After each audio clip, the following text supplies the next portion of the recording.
श्रीपादराजं शरणं प्रपद्ये. श्रीपादराजं शरणं प्रपद्ये. अध्याय 20. श्रीपादांचं दिव्य मंगल स्वरूप. मी सकाळी श्रीपाद प्रभूंच्या दर्शनासाठी कुरुगड्डीला आलो. श्रीपादांच्या दिव्य शरीरातून तेजोमय किरण बाहेर पडत असल्याचं मला दिसलं. त्यांच्या पाणीदार नेत्रात शांती, करुणा, प्रेम, ज्ञान ज्योती स्वरूपात ओसंडत होते. त्यांच्या सहवासात असणाऱ्या भक्तांना शांती, करुणा, प्रेम, ज्ञान यांची काही काही प्रयास न करता प्राप्ती होत असे. इहलोकात ते एकमेव प्रभुस्वरूप होते. निराकार तत्व साकार होऊन सगुण रूपानं मानवाकार घेऊन डोळ्यासमोर दिसल्यानं मी आनंदानं भावविभोर झालो. श्रीपादांच्या अनुग्रहामुळे त्यांच्या जवळ येऊन नमस्कार करण्याचं भाग्य मला लाभलं. त्यांच्या मुखाकडे पाहताच एक अलौकिक शांती, वात्सल्य, प्रेम माझ्या अंतरंगात व्यापून माझं मन, शरीर आणि हृदयास अवर्णनीय आनंदाची अनुभूती झाली. मी श्रीपादांच्या चरणांना अत्यंत श्रद्धाभावानं स्पर्श केला. माझं शरीर त्या स्पर्शानं हलकं हलकं वाटू लागलं. माझ्या डोळ्यातून तेज बाहेर आल्यासारखं वाटत होतं. माझ्या शरीरातील प्रत्येक अवयवातून काळं तेज बाहेर येत होतं. त्या तेजानं माणसाचा आकार धारण केला. तो आकार माझ्यासारखाच होता. श्रीपादांनी मंद हास्य करत मला प्रश्न केला, तुझ्यासारखा आकार असलेला तो कोण आहे ते कळलं का? मी म्हणालो, स्वामी, तो आकार मी पाहिला, तो माझ्यासारखाच वाटला, परंतु माझ्या शरीरातून कसा बाहेर आला ते कळलं नाही. ती आकृती कोणाची होती तेही कळलं नाही. त्यावर श्रीपाद प्रभू म्हणाले, ते तुझं पाप शरीर होतं. तो तुझ्यातील पापरूपी पुरुष होता. आता तुझ्या शरीरात राहिलेला पुण्य पुरुषच आहे. प्रत्येक मानवाच्या देहात एक पाप पुरुष आणि एक पुण्य पुरुष असतो. ह्या जोडीचं विभाजन होऊन जेव्हा पाप पुरुष निघून जातो तेव्हा तीच मुक्तीची अवस्था असते. ब्राह्मण कुलात जन्म घेतल्यावर निष्ठावंत होऊन पाप शरीराचं दहन करून उरलेल्या पुण्य शरीराचा आपल्या उत्तम कर्मांनी उद्धार करावा. ब्राह्मणांनी आपल्या यजमानांकडून वेदशास्त्रातील विहित कर्म करून घेताना आपल्या उपजीविकेपुरतंच धन घ्यावं. अशा प्रकारे न केल्यास ब्राह्मणास यजमानांच्या पापाचं वाटेकरी व्हावं लागतं. त्या पापांना ब्राह्मणांनी आपल्या तमोगुणरूपी अग्नीत दहन करावं. अशा प्रकारे जीवन जगणारा ब्राह्मणच ब्राह्मत्वास प्राप्त होतो. अन्यथा तो जातीनच केवळ ब्राह्मण असतो, ब्रह्मज्ञानी ब्राह्मण नव्हे. आमचे आजोबा बापनाचार्युलू, वडील अप्पळराज शर्मा हे दोघं सद्ब्राह्मण होते. माझी आजी आणि माता सुमती महाराणी या दोन्ही पवित्र स्त्रिया होत्या. त्यांचं केवळ स्मरण केल्यानंच लक्ष लक्ष पाप नाहीशी होता. असं बोलणं झाल्यावर श्रीपाद प्रभूंनी क्षणभर मौन धारण केलं. नंतर आपल्या उजव्या हाताच्या बोटांनी भूमी स्पर्श केला. त्यावेळी त्यांच्या डाव्या बाजूनं प्रकाशाचा एक झोत निघाला आणि यज्ञासाठी लागणारी साधन सामुग्री प्रकट झाली. काही मधुर फळं, सुवासिक फुलं, थोडे सोने, चांदी आणि नवरत्नांचा हार तसंच दिव्य अग्नी प्रकट झाला. माझ्या शरीरातून निघालेला पाप पुरुष भयानक कंपित होऊन आक्रोश करू लागला. श्रीपाद प्रभूंनी त्या पाप पुरुषाला नेत्रानेच अग्नीत भस्म होण्याची आज्ञा दिली. त्यानुसार तो अग्नीत पडून भस्मसात झाला. माझ्या शरीरात अग्नीचा भडका उडाला. स्वामी, मला वाचवा अशी विनंती केली. प्रभूंच्या नेत्रातून एक दिव्य तरंग निघून मला स्पर्शून गेला. माझं शरीर त्या तरंगानं शीतल झालं. माझी कुंडलिनी शक्ती जागृत झाल्यासारखं वाटलं. माझ्या नाडीचं स्पंदन थांबलं. हृदयाचे ठोके थांबल्याप्रमाणे वाटले आणि मी समाधी अवस्थेत गेलो. माध्यान्ह काळ झाला होता. त्या दिवशी गुरुवार होता. श्रीपाद स्वामी स्नान आटोपून भक्तांच्या मेळाव्यात येऊन बसले होते. भक्तजनांनी समर्पित केलेल्या भिक्षा अन्नाला श्रीपादांनी आपल्या दिव्य हस्तांनी स्पर्श केला. कमंडलूतील जलानं जमलेल्या भक्तांवर प्रोक्षण केलं. भिक्षेतील थोडं अन्न काकबळीसाठी काढून ठेवलं. अत्यंत मधुर अशा आवाजात स्वामींनी मला नावानं हाक मारली आणि सगळ्यांना भोजनाची अनुज्ञा दिली. मला त्यांच्या जवळ बोलावून घेतलं. क्षणभर डोळे झाकून पुन्हा उघडून माझ्याकडे स्नेहाळ नजरेनं पाहिलं. त्यावेळी त्यांच्या हातात एक चांदीचं पात्र प्रकट झालं. त्यात हलवा भरलेला होता. श्रीपाद प्रभू म्हणाले, शंकर भट्टा, माझे भक्त मला त्यांच्या भक्तिपाशानं बांधून ठेवतात. मी निरपेक्ष भक्तिभावाला भुलून जातो. श्रेष्ठींच्या घरी त्यांची धर्मपत्नी माझ्यासाठी आवर्जून हलवा करत असे. मी जेवल्यावरच तिचं समाधान होई. त्यांची नात लक्ष्मी वासवी हिनं माझ्या हातावर राखी बांधली होती. तिच्या पतीच्या पत्रिकेत अनिष्ट योग असल्याचं एका ज्योतिषानं सांगितलं होतं. तिनं मला विनंती केली की तिच्या राखीचा स्वीकार करून तिला अखंड सौभाग्याचा आशीर्वाद द्यावा. मी तिला अखंड सौभाग्याचा आशीर्वाद देऊन फुलं, बांगड्या आणि कुंकवाचा प्रसाद दिला. तिच्या आजी व्यंकट सुब्बामानं प्रेमभावानं तयार केलेला हलवा तिनं मला दिला. या मधुर प्रसादाच्या सेवनानं अनेक जन्मांची पापं नष्ट होतात. माझ्या प्रेमळ भक्तांनी श्रद्धाभावानं दाखवलेल्या नैवेद्याचं मी त्यांच्या घरी सूक्ष्म रूपानं जाऊन सेवन करतो. परंतु श्रेष्ठींच्या घरचा महाप्रसाद मात्र मी प्रत्यक्ष जाऊन स्वीकार करतो. सर्व भक्तांनी हा प्रसाद घ्यावा असं श्रीपादांनी सांगितलं. या प्रसादाच्या माधुर्याचं वर्णन कोणाला करता येईल? प्रसादाचा थोडा भाग त्यांनी आकाशात फेकला. तो नभोमंडळात विलीन झाला. थोडा प्रसाद त्यांनी भूमीस अर्पण केला. तो भूमातेनं स्वीकार केला. तो प्रसाद सर्व भक्तांनी वाटून घेतला. कोणासही निराश करायचा नाही असा श्रीपाद प्रभूंचा स्वभाव होता. तो प्रसाद कितीही वाटला तरी कमीच होत नव्हता. त्याचवेळी पद्मशाली कुलातील गुरुचरण नावाचा एक भक्त तिथे आला. त्याला श्रीपाद स्वामींनी चांदीच्या पात्रातील प्रसाद दिला. तो त्यानं मोठ्या श्रद्धाभावानं खाल्ला. नंतर स्वामींच्या आदेशानुसार ते चांदीचं पात्र कृष्णा नदीच्या पात्रात सोडून दिलं. यानंतर श्रीपाद प्रभू म्हणाले, पद्मशाली कुलातील मार्कंडेय गोत्र असणारे लोक कालांतरानं मांस भक्षण करणारे झाले. माझ्या सान्निध्यात काही कारण नसलेले कार्य कधीच होत नाही. गुरुचरणा, तू कित्येक दिवसापासून मला नैवेद्य दाखवून श्री गुरु शरणम स्वामी शरणम असं नामोच्चारण करत पवित्र जीवन व्यतीत करत आहेस. आज तुला श्री गुरूंच्या करकमलातून महाप्रसाद मिळाला. तुला कळलेलं गुरुतत्व या शंकर भट्टास सांग. आम्ही माध्यान्ह समयी योग निद्रेत असताना मानस संचार करतो, त्यावेळी कोणास दर्शन देत नाही. आमच्या विश्रांतीचा भंग होऊ नये. श्री गुरुचरण कलियुगातील एक महान भक्त होता. त्याला योग मार्गातील अत्युच्च स्थिती प्राप्त झाली होती. त्याला शंकर भट्ट म्हणाला, हे महापुरुषा, गुरुतत्वाचं ज्ञान मला देऊन कृतकृत्य करावं. त्यावर गुरुचरण म्हणाले, अनंत कोटी ब्रह्मांडात उत्पत्ती, स्थिती आणि लय हे ज्यांच्या केवळ संकल्प मात्रानेच होते, असे श्री दत्तात्रय प्रभू निर्गुण निराकार स्वरूपातून श्रीपाद वल्लभांच्या स्वरूपात साकार रूपानं अवतरित झाले आहेत. त्यांना साकार समजणं महादोषास्पद आहे. कारण ते साकार रूपात असले तरी निराकारच आहेत. सगुण रूपात दिसत असले तरी निर्गुणच आहेत. एका देवतेच्या रूपात दिसत असले तरी सर्व देवता त्यांच्यामध्ये सामावलेल्या आहेत. ते सर्व योग मार्गाचे श्रेष्ठ गुरु आहेत.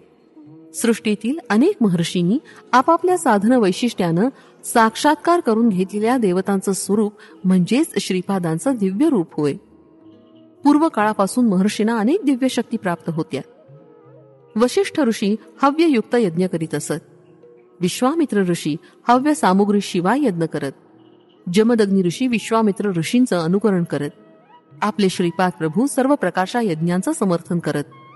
कोणतेही कर्म करण्यास अथवा न करण्यास किंवा वेगळ्या पद्धतीनं करण्यास त्या कर्माचं आणि मंत्राचं रहस्य जाणण्यास ते समर्थ होते.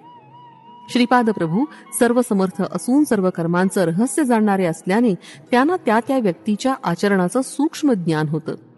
बापनाचार्युलू, नरसिंहवर्मा, व्यंकटप्पय्या श्रेष्ठी यांना अनेक प्रकारच्या योगाचं ज्ञान होतं.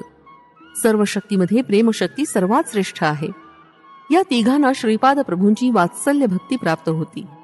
त्यांच्या प्रेमशक्तीमुळे ते स्वामींना आपलं इच्छित कार्य सुसंपन्न करण्याचा आग्रह करून ते करून घेत. श्रीपाद स्वामी सुद्धा त्यांचं कार्य मोठ्या आनंदानं सुसंपन्न करीत असत. श्रीपाद प्रभू प्रत्येक स्त्रीमध्ये आपल्या मातेचं स्वरूप पाहून सहज स्वभाव, सहज वात्सल्यानं शिशुप्रमाणे वर्तन करीत. त्या स्त्रिया सुद्धा स्वामींची शिशुरूपातच प्रेमभावानं आराधना करीत. हीच महामाया. योगी आणि वेदज्ञ यांनी पुन्हा पुन्हा वर्णन केलेला निर्गुण निराकार परब्रह्म स्वरूप दिव्य शिशु पीठिकापुरम या क्षेत्री आपल्या दिव्य लीलांनी सर्वांचं चित्त आकर्षित करत असे. या शिशूच्या लीलांचं वर्णन करणं अतर्क्य होतं. दैवमार्गानं, योगमार्गानं, ज्ञानमार्गानं, वेदशास्त्राच्या अध्ययनानं साधना करणाऱ्या साधकांना त्यांच्या त्यांच्या मार्गानं श्रीपाद श्रीवल्लभांच्याच कृपेचा लाभ होतो. यानंतर शंकर भट्ट त्या महान भक्त श्री गुरुचरणांना म्हणाले, महाराज, आपण श्रीपाद स्वामींचं प्रथम दर्शन कसं झालं तो कथाप्रसंग सांगून माझा उद्धार करावा. गुरुचरण म्हणाले, हे ब्राह्मणोत्तमा, तुम्ही अत्यंत धन्य आहात. तुम्हाला श्रीपाद प्रभूंच्या दिव्य लीलांचं समक्ष दर्शन पूर्वजन्मीच्या सुकृतामुळेच घडलं. तुम्हास प्रतिदिन स्वामींच्या करुणा कटाक्षाचा लाभ होतो. मी देवभक्त कुटुंबात जन्मलो. लहानपणापासूनच मी आमचं कुलदैवत श्री दत्तप्रभूंची भक्ती करत आहे. आमच्या कुटुंबात अनेक आर्थिक समस्या होत्या. मी दत्तात्रेयांची अत्यंत श्रद्धेनं आराधना करत होतो, परंतु समस्या काही कमी होत नव्हत्या. आमच्या गावातील काही लोकांनी मला सल्ला दिला की तुझ्यावर श्री दत्तात्रेयांची कृपा नाही, तू दुसऱ्या कुलदेवतेची निवड करून त्यांची आराधना कर. असं केल्यानं तुझं संकटातून निवारण होईल. मी त्यांच्या मतात सहमत होऊन रात्री झोपलो. मला स्वप्नात रात्री एक भयंकर कसाई दिसला. तो प्रेमानं शेळ्यांचा सांभाळ करत असे, परंतु दररोज तो काही शेळ्यांचा बळी देत असे. त्याच्या हातातील कोयता पाहून मी भयभीत झालो. तो मेघाप्रमाणे गंभीर स्वरात म्हणाला, मी दत्त आहे. तू कोणत्याही देवदेवतांची आराधना केलीस तरी त्या स्वरूपात मीच असतो. तू आराधना करणाऱ्या देवास नामरूपानं बदललंस तरी मी बदलणार नाही. मी तुला कधीच सोडणार नाही. तू माझी छाया आहेस. माझी छाया मला सोडून कशी राहील? समस्त देवदेवतांच्या संकल्पना आणि समस्त कोटी मानव संकल्पनांना चालवणारा महासंकल्प मीच आहे. भगवत अवतारातील भगवत स्वरूपाला कांती देणारा असा तो ब्रह्म मीच आहे. वाघाच्या तोंडातून एखादा प्राणी सुटू शकेल, परंतु माझ्या हाती आलेला तू मला कधीही सोडून जाऊ शकणार नाहीस. दत्तभक्तांनी सिंहाच्या छाव्याप्रमाणे शूर असावं आणि भित्रेपणा सोडून द्यावा. मी सिंहासारखा आहे. सिंहाच्या पिल्लांना सिंहाजवळ यायला भय नसतं. ते त्याच्याबरोबर मुक्तपणे खेळत असतात. मी या कोयत्यानं तुझा वध करीन. तुझं रक्षण करणारा त्रैलोक्यात कोणी नाही. मी अत्यंत भयभीत होऊन ओरडलो आणि त्याच वेळी माझा स्वप्नभंग झाला. घरातील लोक काय झालं असं विचारू लागले. मी त्याला स्वप्नातील वृत्तांत कथन केला. आमच्या आर्थिक समस्या दिवसेंदिवस अधिकच वाढत होत्या. कोणत्या जन्मात केलेल्या कर्माचं फलस्वरूप ही दरिद्र अवस्था मला भोगावी लागतंय हे कळतच नव्हतं. सकाळ होताच एक हरिदास आमच्या घरासमोर आला. त्याच्या हातात चिपळ्या होत्या. तो हरिनामाचं गायन करत होता. त्याच्या डोक्यावर तांदुळाचं टोपलं होतं. हा एक विचित्र हरिदास होता. त्याच्या टोपलीत एक औदुंबराचं रोप होतं आणि तो दारासमोर उभा राहून तांदूळ देता का असं विचारत होता. मी घरात तांदूळ शोधत असताना एक मुठभर कण्या मिळाल्या. त्या कण्यांचा स्वीकार करून तो म्हणाला, महाराज, काल रात्री एका कसायानं गुरुचरण नावाच्या एका दत्तभक्ताची हत्या केली. आश्चर्याची गोष्ट अशी की त्या दत्तभक्ताचे प्राण त्याच्या शरीरातून निघून या औदुंबराच्या रोपात प्रविष्ट झाले. औदुंबराच्या वृक्षाखाली श्री दत्तप्रभूंचा निवास असतो असं प्रमाण आहे. हे रोप असामान्य आहे. गोदावरी मंडलातील पिठिकापुरम एक महान क्षेत्र आहे. तिथं श्री दत्तात्रेय श्रीपाद श्री वल्लभांच्या रूपात वास्तव्य करत आहेत. श्रीपादांच्या आजीच्या औदुंबर वृक्षाचंच हे रोप आहे. हे रोप तुमच्या घरी लावल्यास तुमच्या सर्व कामना पूर्ण होतील. त्या हरिदासाचं वक्तव्य ऐकून मी भ्रमितच झालो. मी म्हणालो, गुरुचरण मीच आहे, पण माझी हत्या झाली नाही. मी दत्तभक्त आहे. मी स्वप्नात एक कसाई पाहिला होता. तो मला मारून टाकेन असं म्हणाला होता. औदुंबर वृक्ष महिमा. ह्यावर तो हरिदास जोराने हसला आणि म्हणाला, तू म्हणतोस ते खरं का? नाही म्हण. या सृष्टीत असलेल्या अनेक मार्गाचे आदिगुरु म्हणजे दत्तच आहेत. ते भविष्यात घडणाऱ्या घटना जाणतात. त्यांच्या समोर आपण अगदी क्षुद्र असतो. पत्रिकेत अनिष्ट काळ असं जरी दाखवलं असलं तरी गुरुदेव त्यांच्या शिष्याला घोर असा मानसिक त्रास, घोर अपमान पचवण्याचं सामर्थ्य प्रदान करतात. घोर कष्टातून बाहेर काढून त्याचा कर्मक्षय करून त्याला पुनर्जीवन देतात. तसंच अवतारी पुरुष त्यांच्या आश्रितांचं दुःख दूर करून त्यांच्या व्याधी कमी करून त्यांना पुनर्जन्म प्रदान करतात. दत्तात्रेय प्रभू त्यांच्या भक्तांना प्राणशक्ती देऊन त्यांचा नित्य निवास असणाऱ्या औदुंबर वृक्षातून निघणाऱ्या प्राणशक्तीद्वारा आपल्या भक्तांचं रक्षण करतात. अल्पबुद्धीचे साधक मात्र असं समजतात की त्यांच्या शरीरातील प्राणशक्तीमुळे ते जिवंत आहेत. खरं तर ती प्राणशक्ती औदुंबर वृक्षातून निघून भक्तांचा शरीर व्यवहार उत्तमपणे पार पाडू शकते. भक्त मरणावस्थेत असल्यास त्या क्षणी औदुंबर वृक्षातून निघालेली प्राणशक्ती भक्ताच्या शरीरात प्रतिष्ठित होऊन भक्ताचं आयुष्य थोडं वाढवते. ही प्राणशक्ती परिपूर्ण असते, कारण प्रत्येक औदुंबराच्या वृक्षामध्ये सूक्ष्म रूपानं श्री दत्तात्रेय प्रतिष्ठित असतात. हरिदासानं सांगितलेला वृत्तांत आश्चर्यचकित करणारा होता. कृष्णदास नावाचा एक व्यापारी त्या मार्गाने जात होता. मी त्या औदुंबर वृक्षाला मोठ्या प्रेमानं आणि भक्तिभावानं वाढवत होतो. असे काही दिवस गेले. आमचे एक दूरचे नातेवाईक रेशमी कापडाचा व्यापार करीत असताना ते वृद्ध झाले होते. त्यांना मूलबाळ नव्हतं. माझ्यावर त्यांचं प्रेम होतं. ते आमच्या घरात वास्तव्याला होते. त्यांनी थोडं धन देऊन रेशमी कपड्याचा व्यापार करण्यास सांगितलं. ते सुद्धा आमच्या घरी असलेल्या औदुंबराच्या वृक्षास भक्तिभावानं प्रदक्षिणा घालून श्री दत्तप्रभूंची आराधना करत. आमच्या घरी कोणतीही आपत्ती अथवा संकट आलं असता आम्ही औदुंबराला प्रदक्षिणा घालून आमचं दुःख निवारण करण्यास सांगत असू. आमच्या याचना दत्तप्रभूंना कळत असत आणि आमची संकट दत्तकृपेनं दूर होत होती. श्री दत्तप्रभूंना नवस केला असता तो औदुंबराच्या वृक्षाकडून पूर्ण होत असे. औदुंबराच्या वृक्षाची सेवा करणं हा दत्तभक्तांचा महत्वाचा विधी होता. घरात औदुंबराचं झाड असणं म्हणजे साक्षात दत्तात्रेयच घरात असल्यासारखं होतं. औदुंबराचा महिमा वर्णावा तितका कमीच. पापकर्माचं फलस्वरूप काटेरी वृक्षाचा जन्म. मी माझ्या व्यापाराच्या निमित्तानं आंध्र प्रदेशात असताना माझ्या भाग्यानं पिठिकापुरम क्षेत्री येऊन पोचलो. श्री बापनाचार्युलूंचं घर शोधून काढलं. त्यावेळी श्रीपाद प्रभू बापनाचार्युलूंबरोबर अंगणात बसले होते. त्यांच्या अंगणात एक काट्याचं झाड होतं. त्या झाडाला श्रीपाद प्रभू मोठ्या श्रद्धाभावानं प्रतिदिन पाणी घालत असत. बापनाचार्युलू श्रीपादांना म्हणाले, हे काट्याचं झाड तुला एवढं प्रिय का आहे? संजीवनी वृक्षाचं रूप असतं तर त्यावर प्रीती करणं योग्य झालं असतं. तू त्या झाडात श्रद्धेनं पाणी घातलंस अथवा न घातलंस तरी ते वाढणारच आहे. त्यावर श्रीपाद प्रभू म्हणाले, आजोबा, हे काट्याचं झाड पूर्वीच्या जन्मी आपल्या घराण्यातील विश्वावधानी होतं. स्वयंभू दत्तात्रेय बापनाचार्युलूंच्या नातवाच्या रूपानं अवतरित झाले आहेत. केवढं हे आश्चर्य! परंतु विश्वावधानी आजोबा परिहासानं म्हणत, केवढा हा देवद्रोह! तेच या जन्मी काट्याच्या झाडाच्या रूपानं आपल्या अंगणात स्थित आहेत. मी, आई, मोठे भाऊ, श्री विद्याधरी, राधा, सुरेखा, व्यंकट सुब्बय्या श्रेष्ठींच्या घरी आणि नरसिंह वर्मांच्या घरी मोठ्या प्रेमभावानं जेवण करत असू. हे आमचं वर्तन विश्वावधानी आजोबांना मुळीच आवडत नसे. ते क्रोधानं म्हणत, मल्लादी आणि मंदकोटा या 2 कुटुंबातील धर्मभ्रष्ट करणाऱ्यांना ब्राह्मण समाजातून बहिष्कृत करा. आज तेच आजोबा काट्याच्या वृक्षरूपात दिसत आहेत. श्रीपाद श्रीवल्लभ प्रत्यक्ष दत्तात्रेय आहेत का, याचं प्रमाण काय? असे तर्ककुतर्क करणाऱ्या विश्वावधानी आजोबा या काटेरी वृक्षाच्या रूपात जन्मले आहेत असं सांगून श्रीपाद प्रभू पुढे म्हणाले, माझी आई सर्व सौंदर्य स्वरूपिणी सुमती महाराणीस श्रेष्ठी आत्या घरची लेक मानत. एकदा त्यांनी तिला सन्मानानं जेवणास बोलून तिची नूतन वस्त्रांनी ओटी भरले. त्यामुळे त्यांना आपला जन्म धन्य झाल्यासारखं वाटलं. नरसिंह वर्मा आजोबांना विश्वावधानी नेहमी टोचून बोलत. त्यानं आपल्या आजोबांची मृत्यूनंतर उत्तरक्रिया व्यवस्थितपणे न केल्यामुळं आणि त्यांचा पापभार अति झाल्यामुळं त्यांना काटेरी वृक्षाचा जन्म मिळाला होता. त्या काटेरी झाडास पाहून आणि पूर्व वृत्तांत जाणून श्रीपाद प्रभूंना त्यांची दया आली. त्यांनी त्या झाडावर थोडं पाणी शिंपडून ते अंगणातून बाहेर आले. श्रीपादांचं मुग्ध मनोहर रूप पाहून मला आनंदाचं भरत आलं आणि नेत्रांतून आनंदाश्रू वाहू लागले. मी श्रीपाद प्रभूंच्या दिव्य चरणकमलावर आपलं मस्तक अत्यंत नम्र भावानं टेकवलं. श्रीपादांनी मोठ्या प्रेमभरानं मला कुरवाळलं आणि म्हणाले, हे गुरुचरणा, उठ, काय हा वेडेपणा! तू पुनर्जन्म घेऊन माझ्याकडे आला आहेस. मी कापडाचा व्यापारी असल्याचं ओळखून बापनाचार्युलू म्हणाले, आमच्या सोनुल्यासाठी तुझ्याकडे कपडे आहेत काय? मी श्रीपादांना शोभतील असे कपडे काढून दिले. श्रीपाद प्रभू गुरुचरणास आत घेऊन आले आणि म्हणाले, आता तुला एक गंमत दाखवतो, ती तू बघ. त्यांच्याबरोबर बापनाचार्युलू सुद्धा होते.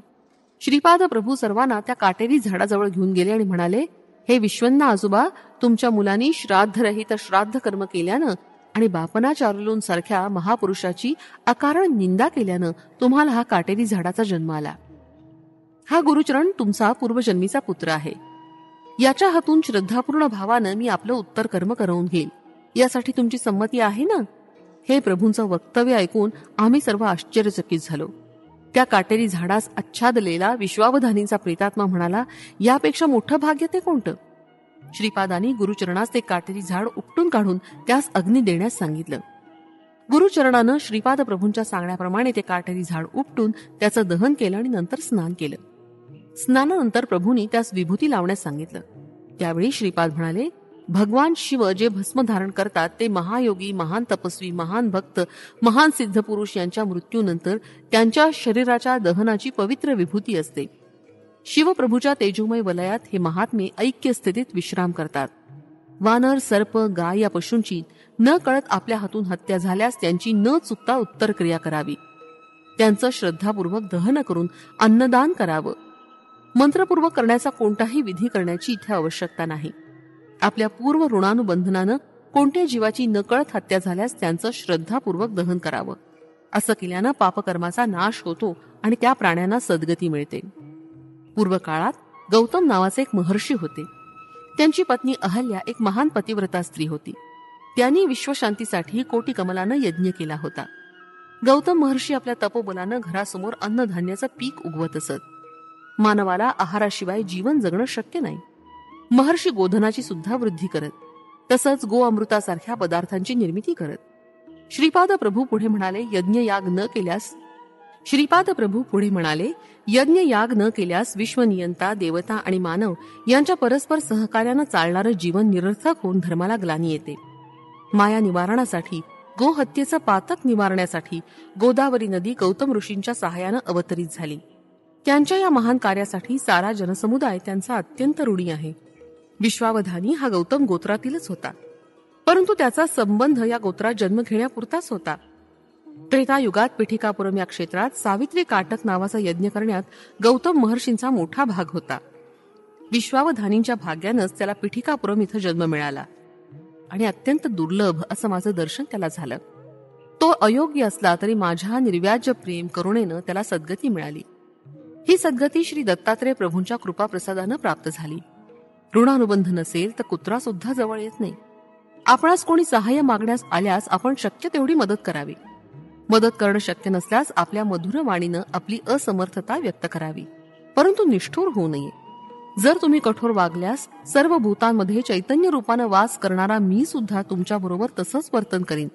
तुम्ही जसे लोकांशी वागाल तसेच लोक तुमच्याशी वागतील. या संपूर्ण सृष्टीतील सत्याचं एकमेव मूल कारण मी आहे. मी सर्व सत्याचे सर्वमय परमसत्य आहे.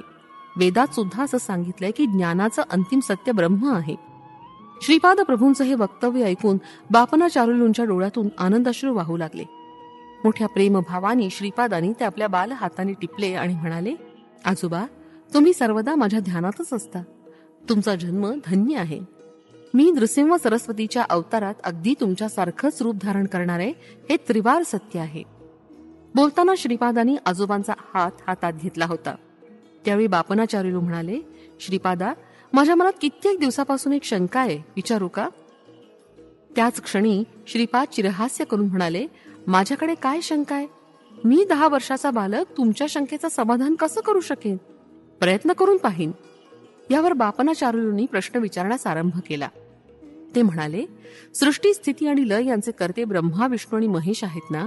श्रीपाद म्हणाले, हो, त्यात शंकाच नाही. त्यांच्या स्त्री शक्ती स्वरूपात सरस्वती, लक्ष्मी आणि पार्वती आहेत ना? यावर श्रीपादांनी होकारार्थी मान हलवली.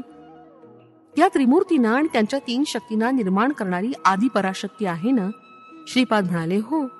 यावर बापनाचार्यू म्हणाले, तर त्यांच्यासमोर तू कोण आहेस? तू नेहमी माझ्या बांधवांना सांगतोस ती वासवी कन्या कोण? तुम्ही दोघं बहीण भाऊ आहात, त्याला काही शास्त्राधार आहे का? श्रीपाद सर्व देवस्वरूप, सर्व देवतांचं मूळ श्रीपाद प्रभूच. एकानंतर एक असे अनेक प्रश्न ऐकून श्रीपाद प्रभू मुग्धपणे हसले आणि म्हणाले, आजोबा, आत्ताच तुमच्या दृष्टीसमोर काट्याच्या झाडात सद्गती दिली. मी केलेल्या कामास काही शास्त्र प्रमाण आहे का? यासाठी अशा प्रकारच्या चिकित्सेची गरज नाही. मी योगी असून सर्व योग क्रियात असतो. त्यामुळे कोणत्याही भूमिकेत मी समरस होतो.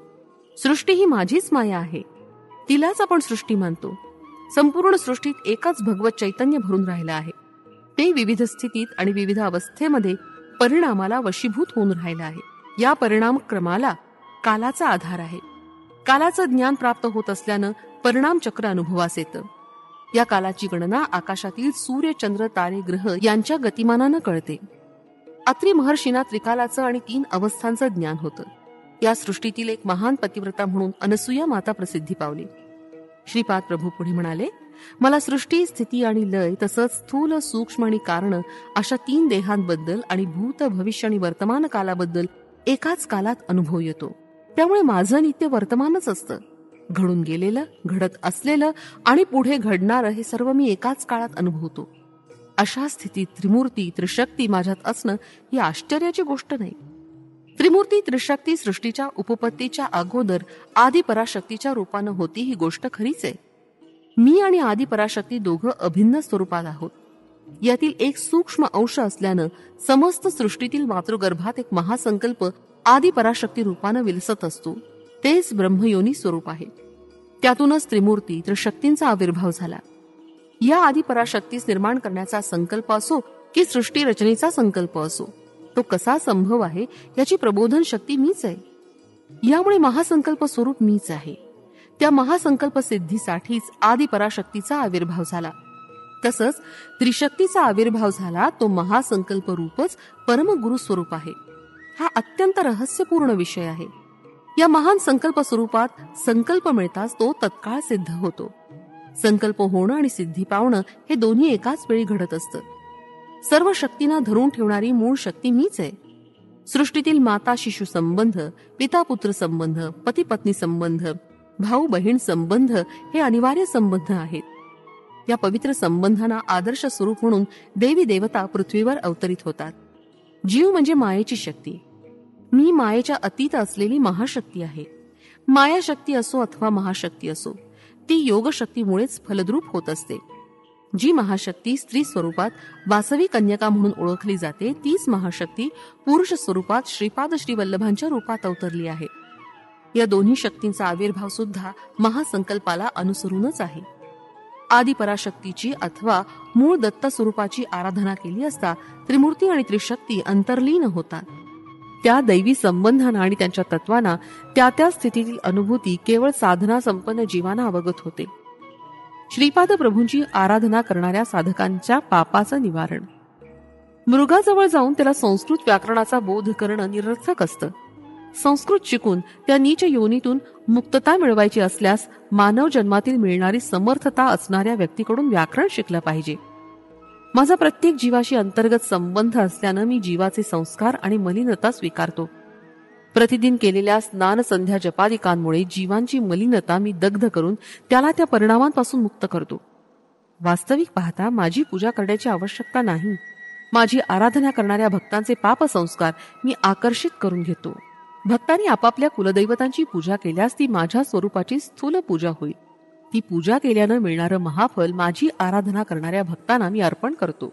तुम्ही कर्म न केल्यास तुम्हाला फळ मिळणं शक्य नाही. म्हणून मी तपश्चर्या आणि महापुण्य कर्माचं आचरण करतो. मी अनंत चैतन्य असल्यानं उत्तम कर्म करणाऱ्या साधकांना त्यांच्या त्यांच्या योग्यतेनुसार कर्माचं फळ तत्काळ मिळवून देतो. माझे आदी गुरुस्वरूप आहेत. माता पिता धन दौलत याचे हक्कदार मुलं असतात. त्याचप्रमाणे गुरूंच्या तपोशक्तीचे त्यांचे शिष्य वारसदार असतात. भगवान कृष्णाने गीतेत सुद्धा सांगितलंय की मानवाला कर्म करणं अनिवार्य आहे. माझ्या तपाराधनेला समाप्ती नाही. श्री दत्तात्रेयांप्रमाणे मी सुद्धा सुलभ प्राप्त दैवत आहे. इतर देवदेवता भक्तांनी केलेल्या तपश्चर्येवर संतुष्ट होऊन त्यांना वर प्रदान करतात. गुरुस्वरूप असलेले श्री दत्तात्रेय त्यांच्या शिष्यांच्या वर प्राप्त करण्याच्या मार्गातील अडचणी दूर करतात आणि दुष्ट शक्तींना आपल्या तपोबलानं दूर करतात. ते अनुग्रह करणारे परमकारुण्य मूर्ती स्वरूप आहेत. आजोबा मला स्मरण करताच प्रसन्न होणारे दैवत असं म्हणतात. सर्वांचं मूळ असलेलं गुरुरूप मीच आहे. हे महान करुणेनं अवतरित झालेलं परमगुरुतत्व स्वरूप असल्यानं या अवताराला समाप्ती नाही. माझ्या भक्तांच्या हाकेला मी तत्काळ साथ देतो. माझ्या भक्तांची हाक केव्हा येते याची मी वाटच पाहत असतो. साधकांनी माझ्याकडे एक पाऊल जरी टाकलं तरी मी त्यांच्याकडे 100 पावलं चालून जातो. आपल्या डोळ्यांच्या पापण्या ज्याप्रमाणे डोळ्याची काळजी घेतात त्याप्रमाणे मी माझ्या भक्तांची काळजी घेऊन त्यांना त्यांच्या संकटातून अडचणीतून सोडवतो. ही माझी सहज प्रवृत्ती आहे. श्रीपाद प्रभूंच्या या वक्तव्यानंतर मी त्यांना प्रश्न केला, हे महागुरु, मी सोमलता आणि सोमयागाबद्दल अनेकांकडून ऐकलं आहे. कृपा करून त्याबद्दल विवरण करून सांगावं. यावर श्रीपाद प्रभू म्हणाले, सोमलता ही संजीवनी वनस्पती आहे असं म्हणतात. तुला ती पाहायची आहे का? मी होकारार्थी मान हलवली. तत्काळ श्री प्रभूंच्या हातात संजीवनी वेल प्रकट झाली. त्याने ती मला मोठ्या सन्मानानं दिली. तो त्यांचा दिव्य प्रसाद माझ्या पूजा मंदिरात जपून ठेवला आहे.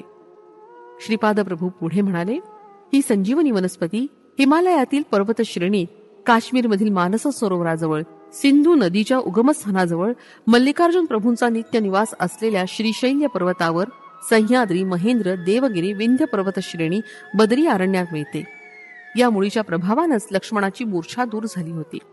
या वनस्पतीच्या सेवनानं अनेक असाध्य रोग बरे होतात. लेपानं अवकाश गमन सिद्धी प्राप्त झाल्यासारखं वाटतं. सेवनानं हाडांना बळकटी येते, नेत्रकांती वाढते, श्रवणशक्ती सुधारते. या मुळीच्या प्रभावानं अग्निभय, जलभय आणि विषभय दूर होतं. या मूलिकेमुळे अष्टसिद्धी प्राप्त होतात. या संजीवनीच्या झाडाला शुक्ल पक्षाच्या सुरुवातीपासून रोज एक पान येऊन पौर्णिमेपर्यंत 15 पानं येतात. कृष्ण पक्षाची सुरुवात होताच प्रत्येक दिवशी एक पान गळून पडतं आणि अमावस्येला झाड वाळून जातं. या वाळलेल्या झाडाची फांदी रात्री पाण्यात भिजवून ठेवल्यास त्याच्यातून प्रकाश बाहेर पडतो. सह्याद्री पर्वत श्रेणी, भीमाशंकर पर्वताजवळ क्रूर मृग या संजीवनी मुळीचं रक्षण करतात. अमावस्येच्या रात्री सुद्धा दिव्य कांतीनं चमकणारी संजीवनी मुळी शोधणं सोपं होतं. श्रीपाद प्रभू पुढे म्हणाले, हे गुरुचरणा, याप्रमाणे 24 प्रकारच्या दिव्य औषधी मुळी आहेत. त्या सर्व अत्यंत पवित्र आहेत. त्यांचा आश्रय देवता शक्ती घेतात. पवित्र अशा वेद मंत्रांचा उच्चार करत अत्यंत विनम्र भावानं या मुळी तोडल्या पाहिजेत. त्या 24 औषधी मूलिका अशा आहेत: सोम, महासोम, चंद्र, अंशुमान, मंजुवान, रजित प्रभू, दुर्वा, कानियान, श्वेतान, कनकप्रभा, प्रतापवान, लालेवृत्त, करधीर, अंशवान, स्वयंप्रभा, रुद्राक्ष, गायत्री, एष्टम, पावत, जगत, शाकर, अनिष्टम, रैक्त, त्रिपाद गायत्री. मी श्रीपादांचा निरोप घेऊन पीठिकापुरमहून निघालो. मी शंकर भट्टाला हा वृत्तांत विवरण करून सांगितला. महागुरूंचा मानस संचार पूर्ण झाला आणि त्यांच्या दर्शनास येण्याची आज्ञा झाली. मी श्रीपाद श्री प्रभूंच्या दर्शनानं धन्य झालो. मला त्यांच्या दिव्य हस्तानी फळांचा प्रसाद मिळाला. श्रीपाद प्रभू मला म्हणाले, कृष्णा नदी ओलांडून मांचाल ग्रामात जा. या ग्रामाची ग्रामदेवता तुम्हाला आशीर्वाद देईल. तिचा आशीर्वाद घेऊन तुम्ही पुन्हा कुरुगड्डीस या. तुम्ही माझ्या जवळ असा किंवा दूर असा, माझं तुमच्याकडे सदैव लक्ष असतं हे ध्यानात असू द्या. भविष्यात हे मांचाल ग्राम विश्वविख्यात होईल. एका महान पुरुषाच्या जीवन समाधीमुळे हे गाव प्रसिद्ध होईल. या महापुरुषाच्या लीला अद्भुत असतील. पीठिकापुरम स्थूल दृष्टीनं पाहिल्यास एक आहे आणि सूक्ष्म दृष्टीनं पाहिल्यास वेगळं आहे. तेच सुवर्ण पीठिकापुरम ते माझ्या शरीरास वेढून तेजोवलय सुप्रतिष्ठित आहे. कोणत्याही योगातील, कोणत्याही देशातील, कोणत्याही काळातील व्यक्ती असो, माझ्या नेत्र कटाक्षानं त्याचं चैतन्य सुवर्ण पीठिकापुरात सुप्रतिष्ठित होते. हा योगदृष्टी असणाऱ्या भक्तांना कळणारा विषय आहे. सुवर्ण पीठिकापुरातून जीवन चैतन्य स्थान संपादन करून घेणारे सारे भक्त धन्य आहेत. त्यांना मी जन्मजन्मांतरी सांभाळीत राहीन. पिता समान शंकर भट्टा अनेक शतसंवत्सरानंतर माझ्या अंगणात महासंस्थान उभारण्यात येणार आहे. ते माझ्या आजोबांच्या घरी जिथं माझा जन्म झाला त्या ठिकाणी औदुंबर वृक्षाच्या छायेत असेल. माझा पुढचा अवतार श्री नृसिंह सरस्वती या नावानं होणार आहे. या अवताराची मूर्ती सुद्धा या महासंस्थानात स्थापित होईल. श्रीपाद प्रभू म्हणाले, हे पहा, मी तुम्हाला दिव्य दृष्टी देत आहे. असं म्हणून त्यांनी गुरुचरणच्या आणि माझ्या भ्रूमध्यावर दृष्टी रोखून ठेवली. ते सुंदर दृश्य पाहून आम्ही धन्य धन्य झालो. त्यांचा संकल्प अमोघ आणि लीला अद्भुत आहेत. आम्ही पुढे जाण्यास निघालो तेव्हा श्रीपाद प्रभू म्हणाले, वशिष्ठ ऋषींचा अंश असलेला एक भक्त माझ्या संस्थानात पुजारी म्हणून येईल.